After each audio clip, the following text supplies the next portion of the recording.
Ya, shalom para suami, istri, bapak-bapak, dan ibu-ibu yang dikasihi Tuhan. Pada episode kali ini kita akan belajar tentang perbandingan antara pola pernikahan yang terjadi di 7 kota di Turki atau yang tercantum dalam kitab Wahyu. Ya, Turki saat ini dulu tercantum dalam kitab Wahyu. Dan 7 kota yang berisi gereja-gereja yang begitu besar itu melambangkan keadaan kita di akhir zaman ini. Dan kita akan perbandingkan dengan teladan dari seorang tokoh yaitu Abraham dalam berkeluarga. Nah, sebab itu sudahkah kita berencana mengadakan perjalanan honeymoon yang kedua berikutnya? Saat-saat semacam itulah sebagai saat yang tepat untuk kita belajar dari beberapa kitab, mulai dari Kejadian sampai dengan kitab Ulangan, sehingga kita bisa meneladani apa yang tercantum di dalamnya dan belajar dari kesalahan. Tentu kita perlu dengan saling rendah hati dan banyak berbincang berduaan saja bersama dengan pasangan. Bagaimana keadaan pola berumah tangga di 7 kota di kitab Wahyu, dan bagaimana kita bisa memperbandingkan dengan gaya berkeluarga dari Abraham? Mungkin ada Bapak, Ibu, Saudara semua yang punya kesaksian tentang pola-pola berumah tangga yang mirip-mirip dengan apa yang kita bahas nanti.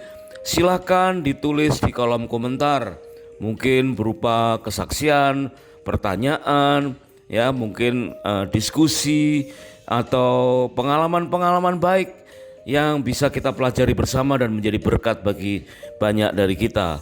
Oke, kita akan masuk dalam episode ini, yaitu pola pernikahan 7 gereja dalam kitab Wahyu versus gaya berkeluarga Abraham. Yuk kita mulai.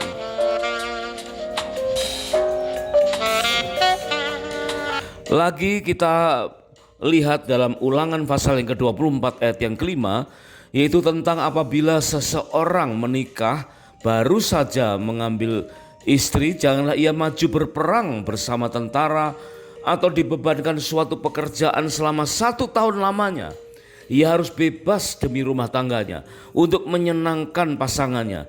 Nah, disitulah kita ambil makna bahwa kita perlu mengadakan waktu khusus. Bahkan di situ disebutkan 1 tahun, artinya 1 tahun itu belajar dan meniru pola 7 bergereja, pola-pola yang sehat yang kita akan ambil dan kita perbandingkan dengan gaya berkeluarga dari Abraham. Kitab Wahyu itu nubuatan tentang akhir zaman yang menggambarkan keadaan saat ini, dan keluarga Abraham itu melukiskan keadaan keluarga mula-mula yang Tuhan tunjuk untuk menjadi contoh bagi kita. Sehingga masa bulan madu atau honeymoon yang kedua pada saat ini, marilah kita terbuka untuk berkesempatan menguliti kelemahan dalam berumah tangga, kelalaian pola bergereja sebagai keluarga rohani, dan menegur kesalahan di dunia kerja. Benar-benar ini merupakan sarana untuk melakukan introspeksi dan rela belajar dari kesalahan. Kita ingat bahwa kendala terbesar yaitu ketidakmampuan membedakan antara memenuhi kebutuhan atau memahami keinginan Tuhan, sehingga banyak dari kita yang mengejar apa yang salah. Makna pesan dari ke-7 gereja yang terdapat dalam kitab Wahyu itu menunjukkan bahwa ada banyak orang yang sudah terlalu jauh mengejar apa yang salah. Mulai dari kota Efesus, kota besar, kota yang hebat, dan bertumbuh gereja-gereja yang sangat luar biasa. Tetapi Tuhan berkata, bertobatlah dan lakukan lagi apa yang semula engkau lakukan. Jika tidak demikian, aku akan datang kepadamu dan akan mengambil kaki dianmu dari tempatnya, jikalau engkau tidak bertobat.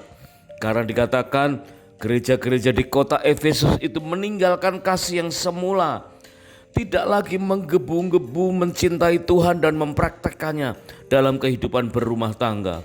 Sedangkan 6 gereja selebihnya ya seperti itulah. Memang tidak semuanya mendapatkan teguran yang keras, ada yang tidak terlalu keras ya. Tetapi perhatikan bahwa masing-masing dinilai secara keseluruhan, terlebih tentang apa yang dikejar. 6 gereja berikutnya adalah Smyrna, gereja di kota Pergamus, gereja di kota Tiatira, gereja di kota Sardis, gereja-gereja di kota Philadelphia, dan gereja-gereja besar di kota Laodikia. Dari Wahyu pasal 2 ayat yang ke-8 sampai Wahyu pasal 3 ayat yang ke-22. Nah, dari keadaan 7 gereja itu, mari kita sekarang perbandingkan dengan apa yang diteladankan oleh Abraham dalam kehidupan berumah tangganya. Di dalam Kejadian pasal 13 ayat yang ke-7 sampai dengan ayat yang ke-8, ada satu segmen dalam kehidupan Abraham dikatakan, lalu terjadilah pertengkaran atau perkelahian antara para gembala Abram dan para gembala Lot. Pada waktu itu orang Kanaan dan orang Feris tinggal di negeri itu.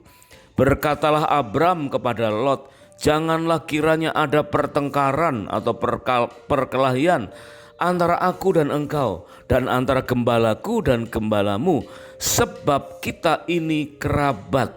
Wow, ini satu kalimat penting yang perlu kita fahami, adanya suasana batin yang sangat indah antara Abraham dan Lot. Maka kita perlu perbandingkan antara 7 kota besar dengan gereja-gereja yang bertumbuh tetapi salah langkah dengan keteladanan kiat-kiat berumah tangga dari seorang Abraham. Pada saat itu Abraham dan Lot sama-sama mengadakan perjalanan, dan mereka masing-masing mempunyai gembala dan mempunyai banyak sekali ternak. Dan Abraham waktu mendapati ada pertikaian antara gembala-gembala mereka, Abraham tidak terpancing untuk melabrak atau mengusut dan mencari biang keladi dari siapa yang salah ketika ada pertikaian itu. Berkenaan dengan membenci segala perbuatan pengikut Nikolaus yang kubenci, seperti contoh dari ke-7 gereja di kitab Wahyu yang juga dibenci oleh Tuhan. Tetapi di situ Tuhan justru menyediakan makan dari pohon kehidupan yang ada di Taman Firdaus. Di tengah-tengah kebencian, di tengah-tengah pertikaian, Abraham mendapatkan perkenanan Tuhan karena adanya suasana batin yang sangat indah. Sebagaimana di kota Efesus, banyak orang terjerumus kepada egoisme pribadi demi keinginan duniawi diri sendiri dan jauh dari memahami keinginan Tuhan.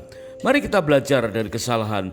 Janganlah kiranya ada perkelahian, adanya pertengkaran di antara kita dengan pasangan. Padahal Abraham berkata terhadap Lot bahwa mereka adalah kerabat, bukan pasangan. Coba bayangkan, dengan kerabat saja Abraham bisa bertindak dengan begitu indah, mengelola hatinya dengan begitu baik. Terlebih seharusnya kita terhadap pasangan. Perhatikan setiap keputusan, karena apa yang kita putuskan mencerminkan isi hati kita dan akan terlihat dari apa yang kita kejar. Jangan mengejar keinginan duniawi pribadi. Bolehlah mengejar kebutuhan hidup bagi keluarga, itu sangat penting. Namun jangan abaikan apa yang disukai oleh Tuhan. Inilah yang sering hilang dalam sebuah kepemimpinan sebuah keluarga, baik keluarga jasmani maupun keluarga rohani.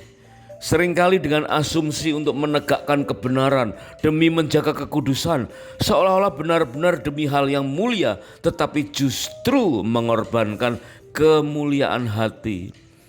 Pandangan kita tentang perselisihan atau perkelahian diperberat dengan adanya ketakutan seperti terhadap penderita penyakit kanker. Coba bayangkan, kita sering terpancing dengan semacam obsesi untuk mencari akar permasalahan. Seringkali kita mendengar cari biangnya pasti beres. Alih-alih membereskan penyebabnya, kebanyakan dari kita justru tidak paham dengan fakta antara penyebab dan akibat. Itulah yang sering terjadi. Bahkan kesalahan baru akan muncul akibat dari gagal faham. Mari kita belajar dari kesalahan semacam ini. Belajar dari Abraham yang sedang mempraktekkan sikap luhur dengan nilai-nilai yang terpuji karena ingin mengembangkan hukum kekerabatan.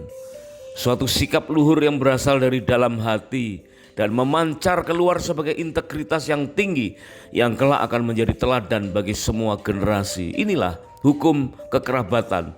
Ialah sikap luhur dari hati, memancarkan integritas diri dan menjadi teladan semua generasi. Situasinya memang seolah-olah tidak memungkinkan. Situasinya adalah terjadinya perkelahian antara para gembala Abraham dan para gembala Lot. Sudah jelas apa yang terjadi, yaitu adanya pertengkaran atau perkelahian. Apa yang biasa kita lakukan saat menghadapi kasus-kasus semacam ini? Kita berpikir pastilah ada akar permasalahannya, atau ada seseorang yang membuat masalah, ada biang keladi yang harus kita temukan dan segera bereskan. Atau bisa juga kesempatan semacam ini digunakan sebagai alasan untuk menyingkirkan Lot yang mungkin selama ini dianggap sebagai benalu keluarga. Bisa saja Lot dianggap sebagai oportunis yang hanya bisa memanfaatkan ketenaran kerabatnya. Padahal faktanya sangat jelas, terjadi pertengkaran antara perkelahian antara pegawai atau gembala Abraham dan pegawai Lot. Kita bisa menduganya bahwa nanti akan terjadi pemecatan bagi tukang ribut, entah dari pihak pegawai Abraham atau pihak Lot, atau bahkan konflik tersebut justru dapat semakin membara di antara Abraham dan Lot. Tapi nyatanya tidak.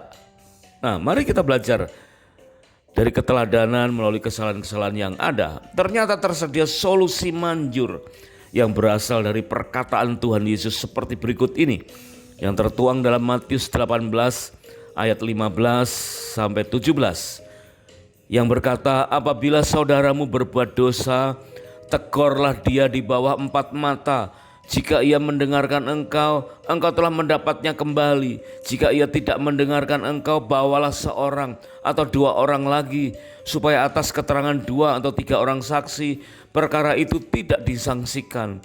Jika ia tidak mau mendengarkan mereka, sampaikanlah soalnya kepada jemaat. Jika ia tidak mau juga mendengarkan jemaat, pandanglah dia sebagai seorang yang tidak mengenal Allah atau seorang pemungut cukai.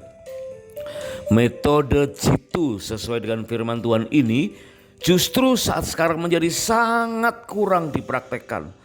Terlebih bagi beberapa orang yang dihantui perasaan insecure, tidak aman, belum lagi berkemungkinan adanya ketakutan dengan mengalami tuduhan balik sebagai pencemaran nama baik yang lagi marak hari-hari ini. Suatu saat ada seseorang yang bertikai dan kemudian ada langkah-langkah yang elegan tanpa memperbesar pertikaian, dan kemudian terjadilah pemisahan ya, di antara 2 orang yang bertikai itu dengan organisasi yang kemudian berbeda, tetapi ternyata masing-masing berkembang dengan baik. Dan sebetulnya hal demikianlah ya yang harus terjadi. Tetapi sayangnya itu terjadi di dunia bisnis, bukan di dalam pelayanan rohani. Justru di dalam pelayanan rohani banyak peristiwa yang meninggalkan luka batin yang menganga yang sekian lama.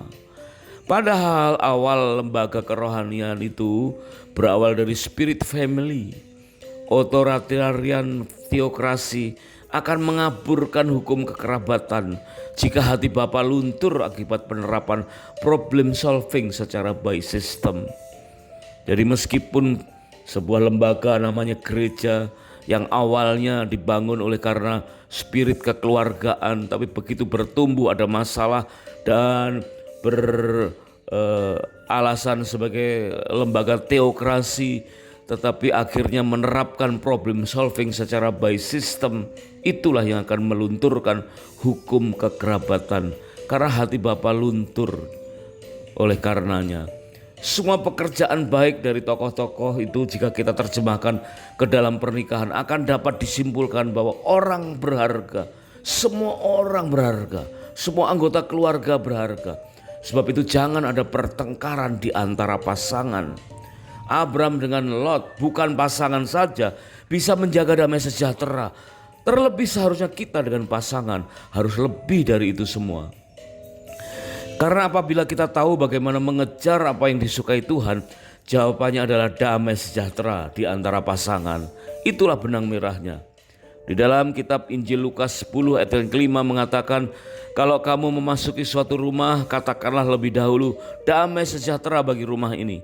Dalam ayat tersebut disebutkan pula bahwa ada orang yang layak dan tidak layak untuk menerima damai sejahtera. Nah, pada perjalanan honeymoon yang kedua kita kali ini, bersama dengan pasangan, mari kita mengejar untuk dilayakkan agar memiliki damai sejahtera dalam pernikahan kita.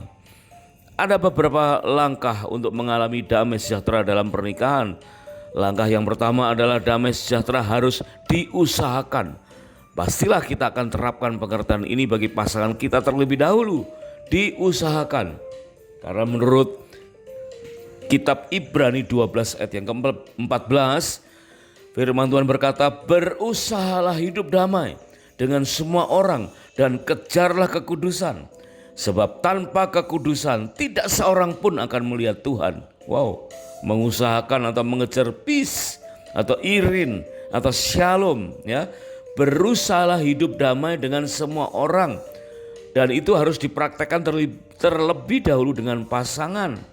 Jika Abraham dan Lot saja yang bukan pasangan mampu berusaha untuk hidup damai, terlebih lagi kita dengan pasangan, berusahalah hidup damai dengan pasangan.